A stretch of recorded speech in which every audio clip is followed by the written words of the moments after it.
We got some big news at the cabin today. My lovely assistant, fresh out of retirement, if you would please, Miss Vanna White. What do we got there? Oh my goodness. Oh yeah.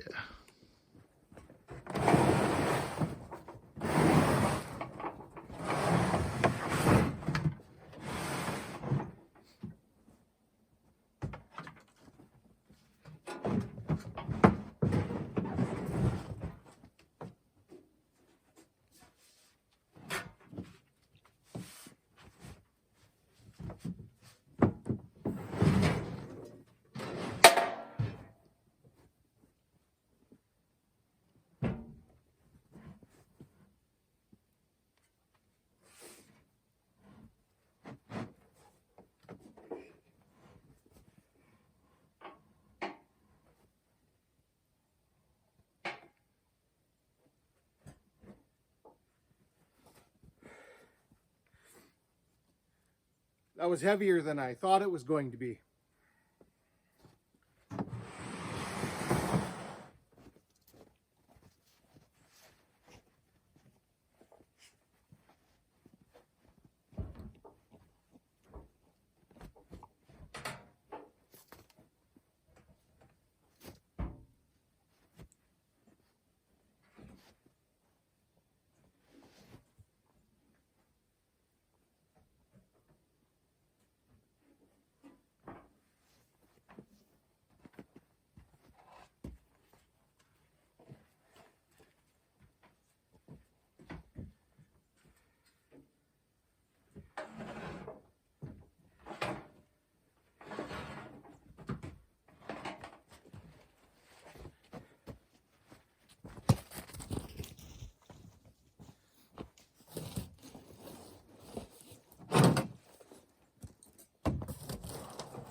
I'm in the stages of acquiring a Jobber 100 chainsaw mill. That'll allow me to produce my own lumber, so I won't need to go with the OSB sheeting for the roof like I was originally kind of planning on doing. Kind of loosely planning on doing. Everything is loose. Nothing is set in stone. Everything I'm doing here is just kind of see how well it works, make it work well. If it doesn't work well, scrap that idea. Course correct, move on to something else. I'll make my own lumber, put it together, overlap it if necessary. I don't care if the roof needs to be 4 inches thick, just so I can have 2-inch planks that are overlapped and offset. And then I'll put tin or shingles on that because, yeah, I'm not spending, I refuse to spend money on lumber when there's so much of it here. I would really like to work and keep developing the skill of milling my own lumber freehand, but I'm not at a place yet with my ability where I can consistently or even realistically make lumber. So I'll bite the bullet and acquire that sawmill. I actually went to Home Depot today and I was looking at picking up some of that OSB, but it only came in 7/16 thickness and it was super flimsy. And this roof is not square, as you can well imagine, being half-rounded logs on top of it. Not to mention, none of them were of a consistent thickness, so those half-rounds are varying all over. Be lots of dips and valleys. If I put the OSB sheathing on it, it would have ended up being a nightmare. Someone commented, I forget his name now, it's not important, but someone commented, and that was one of his criticisms, and I'm inclined to agree with him that that wouldn't work. And what he was saying makes perfect sense. So I had to take that into account and move forward with it. I'm actually glad because he just saved me a bunch of money. So thanks. I forget what your name is. I'll have to look it up. Geez, I wish I knew what it was off the top of my head. I'll go through the comments later and possibly add some sort of recognition to it. Give him 2 thumbs up. Thanks, man. I did manage to get the stove in. Why am I putting the stove in before the roof is on it, you might ask? That's a fantastic question. The reason the stove is in before the roof is on, before the door is on, before the windows are in, is because it's still cold out. And if I put a stove in there, the chimney is not going through the roof. The chimney is going to go through the wall. So if I put the stove in there, I can get it warmed up nice and toasty and start working on peeling the inside of the logs. I want the inside peeled before I put the windows in.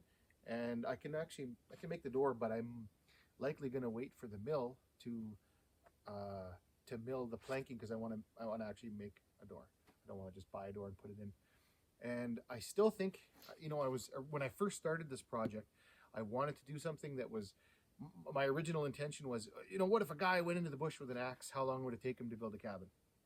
So I think it was day 3 or day 4, I decided that there's no way I was going to be able to, I gotta stand up, my butt's freezing.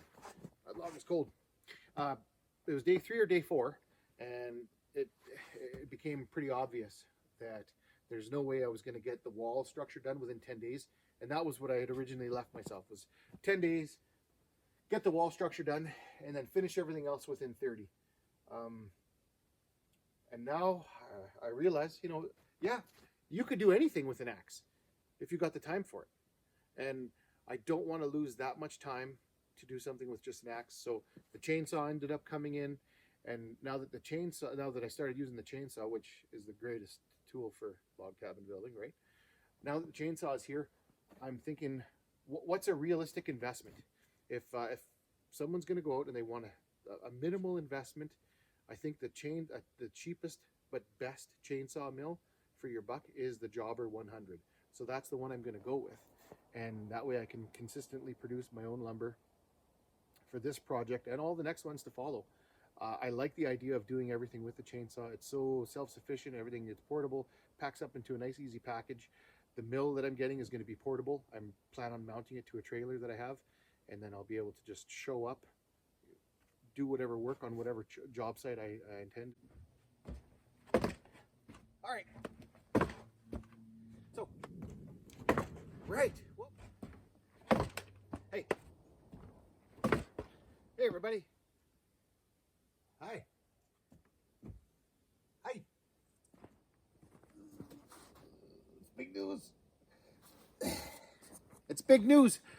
But after I've tried to film it 20 times, after 20 takes, it's not that big news to me anymore. In fact, I can't even seem excited about it anymore because I've been trying to say it so many times in a row unsuccessfully.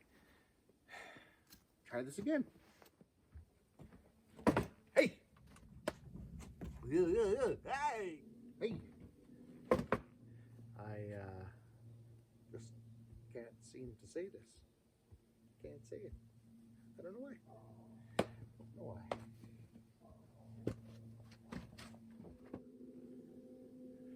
You know what? I've made so many takes of this, I'm not even going to say it again. I'm just going to hack up all the other takes that it took to get me here, and I'm going to make one solid take out of all of them. That's what I'm going to do. Too bad. I'm not saying it again. I have to get away from this thing right now, because every time I try to say whatever it is that I'm trying to say, it doesn't work well. So I'm leaving. That's it. Had enough of this thing for today. Ooh. Snow's deep here. I don't know why I'm going this way.